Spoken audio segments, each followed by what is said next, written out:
How we doing? We having fun yet? Stuff fires me up, man. I want you to leave here bulletproof. I like that song, I'm Titanium. You ever hear that song? You shoot me down, but I won't fall. I'm titanium. I love that song. That's what I want you to be. So rock solid, so unbelievable, so compassionate to the ignorant, so willing to help, telling stories and painting a picture so blind people can see. Okay. Biggest decision of your life is deciding to go pro. The biggest decision of your life. See, distributors are temporary. Professionals are permanent. Distributors come and go. Professionals are permanent. Well, what if my company blows up? Professionals are permanent. What happens when the all-star NFL player gets traded to another team, or that team falls apart and they get sent to other teams? They're professional. Off they go, doing what they do. The profession will serve you regardless of circumstance. The three kinds of people in network marketing: posers, amateurs, and professionals. And you got to decide who you are and what you are. And I want you to be real with yourself, but I also want you to have compassion with yourself if you haven't been treating this business like a professional up until this point. Because it took me years before I decided to go pro. Up until then, I was focused on different things. Posers treat MLM as a lottery ticket. They either hit or they don't hit. And almost everybody joins network marketing as a poser, like 99%. I did. Joined as a poser, most of you did too. You didn't join and say, oh, I can't wait to learn some new skills. You said, well, I hope I can get some people. If I can get some, maybe I can build a team. Maybe I can build some money. I've heard maybe you can make some money here. But posers treat it as a lottery ticket. And you know why most of you are here today? One of your 5 on your scratch off, at least one said yes. That's why you're here. One of your initial list gave you a positive reaction, and that positive reaction gave you hope to get another ticket, and then another ticket, and then another ticket. So your friends that weren't lucky enough to get one out of their first 5 or 10, they're not here today. They're not watching via live stream around the world. Amateurs focus on luck, timing,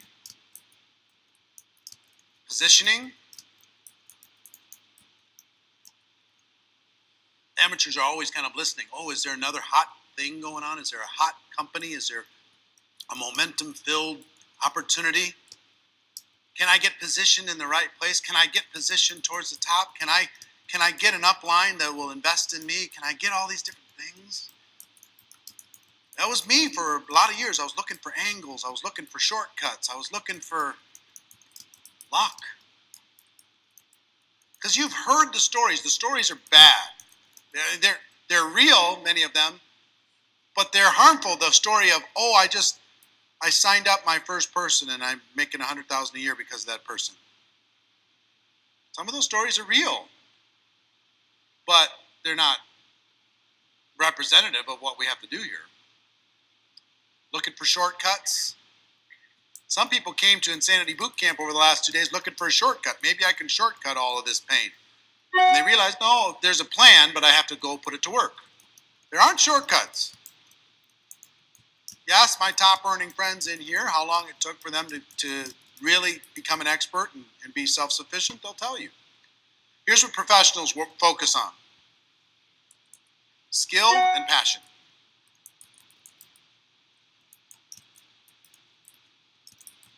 Skill and passion.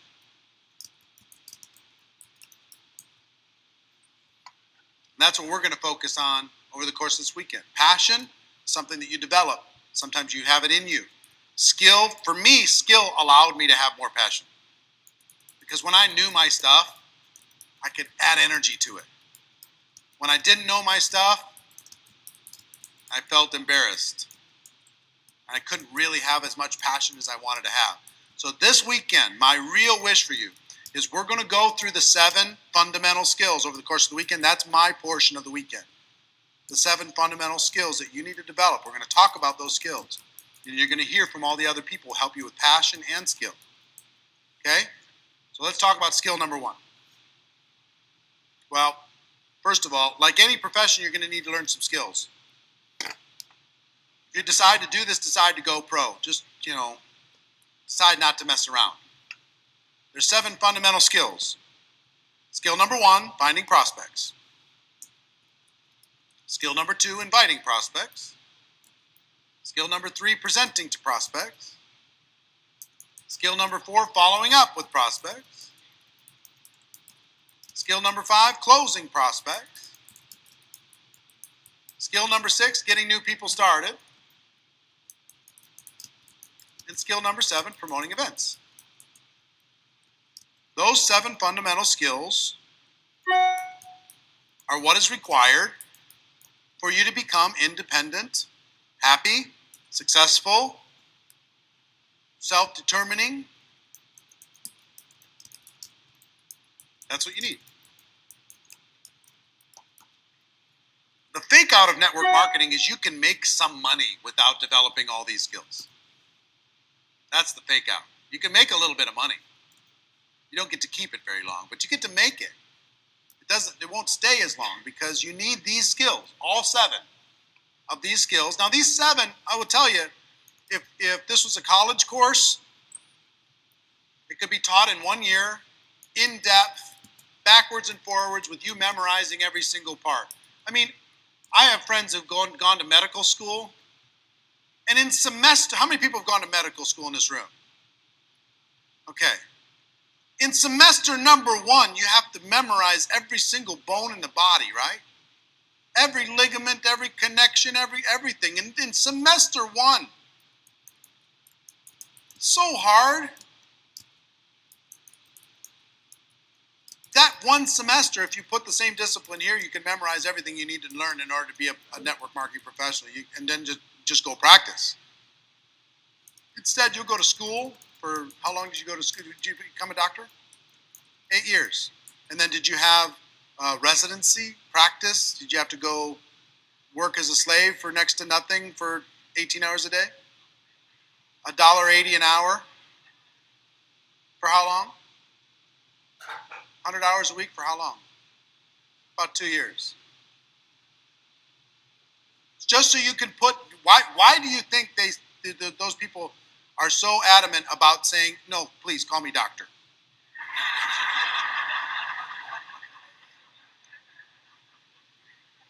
I earned that DR, buddy. 10 years of pain. And now they have to work inside of a system where they have to deal with people who are going to sue them at any moment's notice, and they have to go through government regulations and deal with all kinds of nonsense after 10 years to be able to get that title.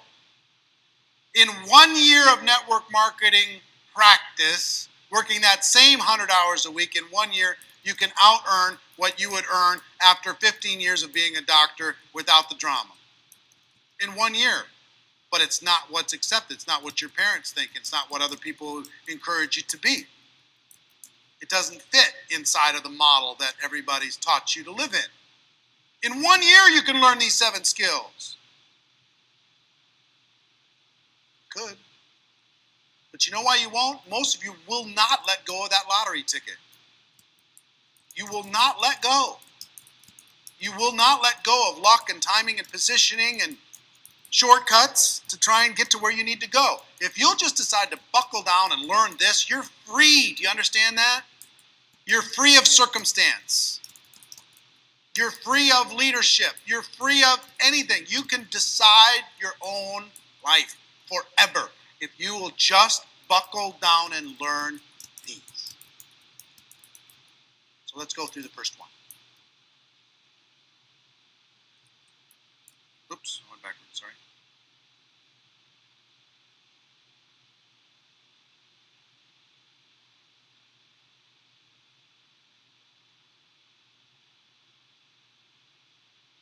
Finding prospects. I was shocked to learn that this was a skill. I didn't know this was a skill. Isn't it kind of interesting to think of it as a skill?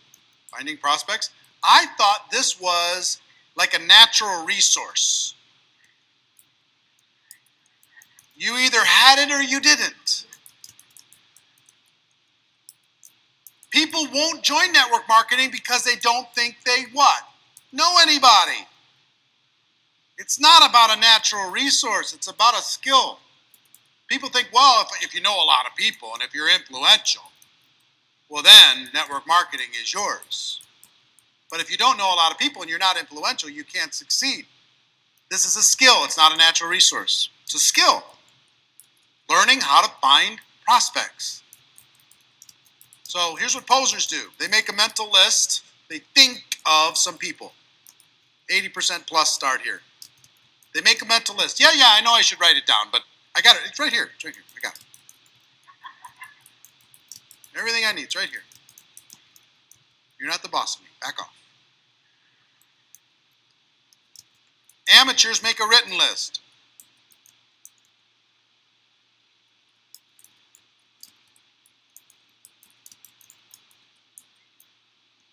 Amateurs make a written list and they immediately start to drain the list. And as the list drains, their anxiety grows. That's what happened to me. I made my list. Took my dad's list and then I made my list. And I started to drain the list. I've heard that there's 3 pearls out of every 100 oysters. Mine must be at the bottom. And I'm shucking oysters. Nope. No skill. You know, I'm not opening him with an oyster tool. I'm bashing him with a hammer. Smash, smash, smash. Some of them might have an oyster in there, but we'll never know. Smash, smash, smash. Next.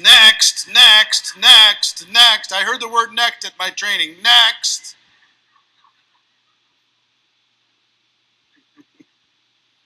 Smashing in every direction. Hulk smash. That's what amateurs do. They go through the list and their anxiety goes, I'm going to run out. And when I run out, I'm done. It's over for me. Guess I just didn't know enough people. 7 billion on the planet, but guess I just didn't know enough. It never dawned on me that this was a skill until probably 3 years in. It never dawned on me that here's what professionals do. They create what I call an active candidate list. It's not a list that they build and they start to drain. A lot of people have big problems with network marketing because of warm market. Oh, I don't want to talk to my friends. I want to talk to my family. Code word, I've done this before and they're not going to accept me.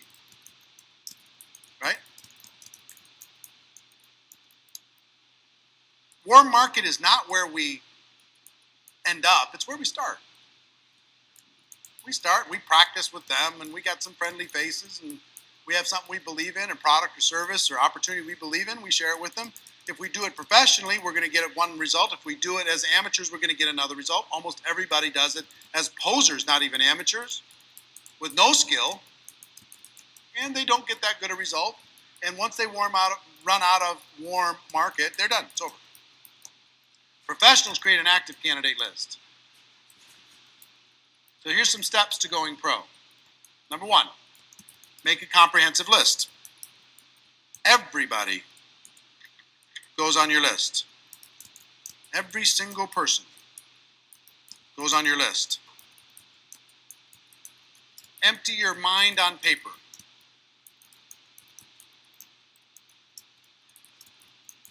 They go find every list they can possibly find. Old wedding lists and party lists and Christmas card lists and everywhere they can find, and they add them to the list. All organizations that they've ever been a part of, they think about those people and they add them to the list. This list becomes a big list. People used to have the excuse to say, I don't know anybody, and then you go look at Facebook and they have 800 friends. Stop it. It's so fun to be able to bust that illusion. Pull every single contact out of your cell phone and add it to the list. Back in the day, if somebody created a list of 200 people, that was a big deal. Now every one of your kids has a list of 200 on their cell phone. Go into your email, pull all the people that you know in your email, add them to your list. And go to social media, and don't be a poser or an amateur, but add the people that you actually have and some interaction with to your list. People you'd say, they're a friend. They're not just somebody that I don't know because I really, really wanted to max out my friend list at 5,000, so I started adding everybody. So, social media, add those people to your list. Do not prospect them there. Just don't do it. Talk about how we invite people in the next step. But add them to your list. Next, after you've made your comprehensive list, this is just step one. If this was taught in a college course and you were going to be graded by how many people you had on your list and you really needed the grade, how many people could you have on your list? I mean, come on. We play these little funny mental games. If I gave you $1,000 for every person you put on the list, how many people you could put on the list? I mean, all this stuff just to get you to do what you should do because you're acting like you're in 6th grade and not in the real world. I mean, come on. Is it okay if I'm honest this weekend? Is that all right? All right, good. Next step. Oops, I went backwards again. Doggone it. Sorry.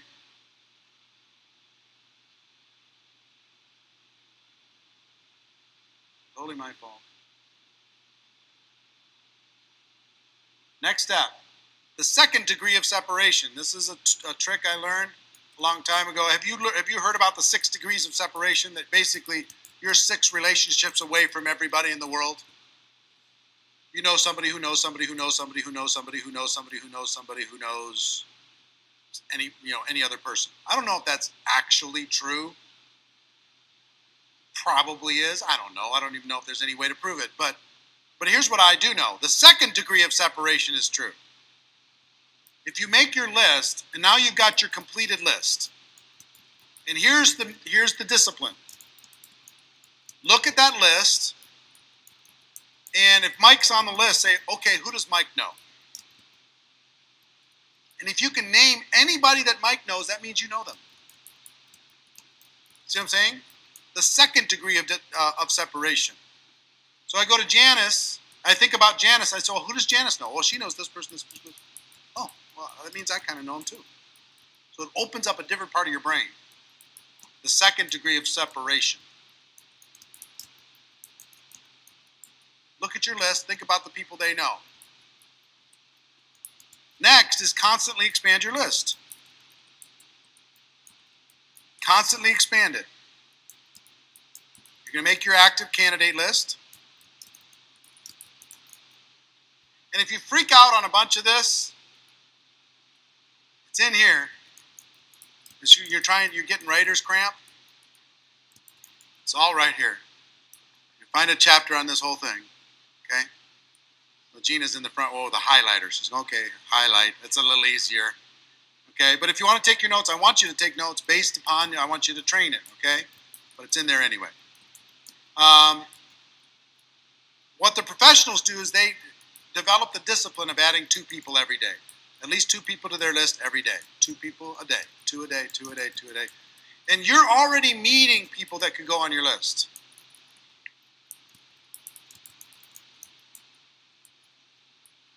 Everybody goes on your list. One of the greatest disciplines, Harvey McKay, the author of Swim with the Sharks Without Being Eaten Alive, he's a good friend of mine. I've done a couple interviews with Harvey. He's the most network guy I know. He's unbelievable. I'm going to give you a couple secrets of his networking style. One is his dad sat him down at age 19 and said, Harvey, today from now until the day you die, every person you meet, you're going to get their contact information. You're going to make a little note about them, and you're going to find a creative way to stay in touch. Every person you meet. forever. Today his list is about, and these are just organic lists, not Facebook friends, 14,000 people he has contact information from. 14,000. Now think about, here's one of the things where I have to forgive myself. Because I've been bad at this my whole career. Terrible. If I would have started at age 23, with how many hundreds of thousands of people I've met, people who've moved on, their company blew up, something happened, but if I would have stayed in touch, the opportunities would be, I'd be earning millions a month. Just from the relationships. Just with a creative way of staying in touch. Over the course of 25 years. Here's the good news. You can start right now. If you start right now, this is a core skill. What you have to do is raise your awareness and pay attention. That turns into 600 people a year, 3,000 people in 5 years. Just 2 a day. But does it work? Yes. Staying in touch in a creative way, in a friendly way, not necessarily recruiting him every time you talk to him. Is that creative? Yes.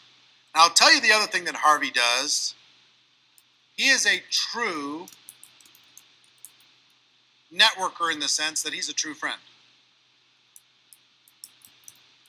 You know what Harvey tries to do, because he learned, I don't know if he learned this, but he shares this with his buddy Lou Holtz, his best friend. If you meet Lou Holtz or you meet Harvey McKay, their entire thought process is, what can I do for you? How can I help?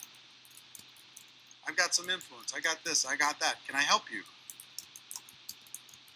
So when we were struggling with some immigration issues with our son, who we finally got approval on, called Harvey and said, Harvey, would you help? Just as, is there anything you can do? Harvey went to work. Harvey called senators. He got government officials on the phone. He called the biggest fundraisers in the state and said, I need your influence. Now, that process wasn't actually even successful because there were some laws involved with the way everything happened. But I'll never forget it. Never forget it. If Harvey wants something from me, he's got it done. Wants me to promote his book, promoted. Consider it done. He's my friend, man. So if you look for ways that you can contribute to other people's lives instead of just recruiting them all the time on your list, you will become one of the most influential people in the world. People will not only just be asking, but they're looking for opportunities to give. And Harvey does this, and he never keeps score. He never in his mind says, well, you didn't really pay me back for last time. Never keeps score. He just looks for opportunities to serve. And he serves higher and higher influential people. When they wanted to create the Mall of America, he was the guy who came in and helped. When they wanted to, hire high-level people for the University of Minnesota, he's the guy who came in and helped. I mean, he's served on so many charitable boards, and this, in about 3 weeks, he'll be standing in front of Target in downtown Minneapolis, ringing the bell for the Salvation Army. 80 years old, ringing the bell with his little tin cup at 20 below zero. That's what he does. So think about going pro and adding people to your list and then contributing to their lives. You with me? All right, so let me summarize here. 1, network on purpose. Oh, I'm sorry, there's one more thing before I summarize. The 4th area is the network on purpose. Don't hide, get out there. Decide to become a citizen of the world. Get out there, meet some people, shake some hands, say hello. One of the exercises that we did in the last 2 years, and I can't do this year. I wish I could. I can't do it. Here was the exercise that we did during the lunch break. Is we gave people a scavenger hunt form, and we had people pair up with somebody they didn't know. And the scavenger hunt form was filled with different kinds of people. You had to find a mother with 7 children. You had to find somebody who owned a horse. You had to find somebody who owned a Lamborghini. You had to find somebody who was a millionaire. You had to find all these 30 different things. One was an astronaut. You had to find an astronaut. And you got 2 hours, ready, go. And we did this down on the strip. So you can go out in the street. People went out in the streets. They went everywhere like crazy, just finding out that if you get out there, you could just say hi to people and have fun, and it's fun. You have a good time. And we had what, 4 people that had 29 and 1 or 2 people that had 30? They found an astronaut. You crazy me? It's like, what the heck? In 2 hours, could you create a game and go meet 200 people in 2 hours like they did?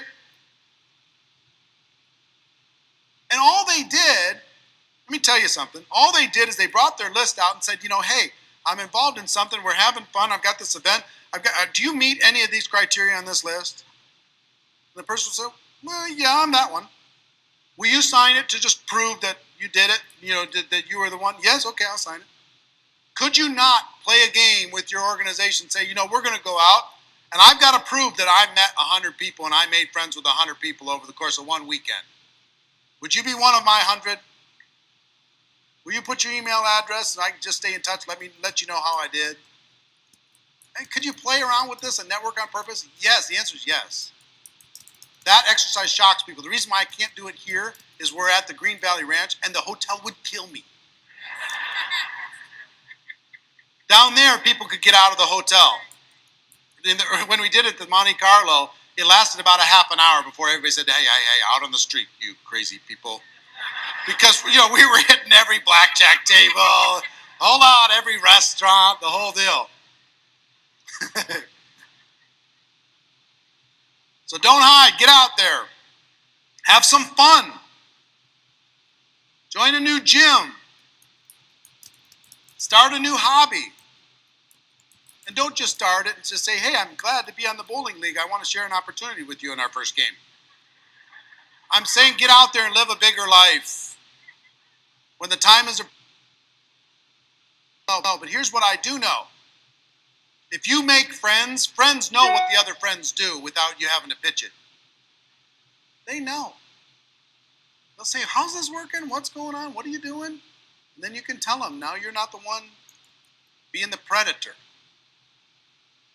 Volunteer for an important cause. That'll change your life. When I say volunteer, I don't just mean, go.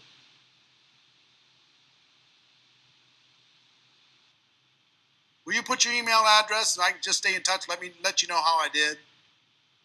Hey, could you play around with this and network on purpose? Yes, the answer is yes. That exercise shocks people. The reason why I can't do it here is we're at the Green Valley Ranch and the... Get out there. Have some fun. Join a new gym. Start a new hobby. And don't just start it and just say, hey, I'm glad to be on the bowling league. I want to share an opportunity with you in our first game. I'm saying get out there and live a bigger life. When the time is... No, but here's what I do know. If you make friends, friends know what the other friends do without you having to pitch it. They know. They'll say, how's this working? What's going on? What are you doing? And then you can tell them, now you're not the one being the predator. Volunteer for an important cause. That'll change your life. When I say volunteer, I don't just mean, go do, meals for kids or something, and you fill up some meal bags to go through this exercise. I'm saying volunteer your influence. Go raise some money. Volunteer. Don't just sit at the soup line for 3 hours and go home to your Thanksgiving dinner. Raise money for 3 months to pay for the soup line, because you are more powerful than somebody just going to ladle out soup. And you can ladle out soup. Do it. That'll help you. But you're more powerful than that. Causes will be an amazing thing. You're going to learn a little bit about what we're doing tonight. Meet some new people. Get out there. Last thing, really important, become interesting. Become interesting. Well, I'm not very interesting. Change that. Become more fun. Become more interesting. Become a little bit more outgoing. I'm an introverted person by nature. True story. True story. My friends will tell you that's true. Let me give you my definition of extrovert and introvert. Okay? Extrovert goes into a crowd like this, they get filled up with energy. The more they're around people, the more energy they have. The introvert goes into a crowd like this, and they're immediately like your iPhone battery. They start going, and you know how they charge back up? They get alone. They stare at the wall.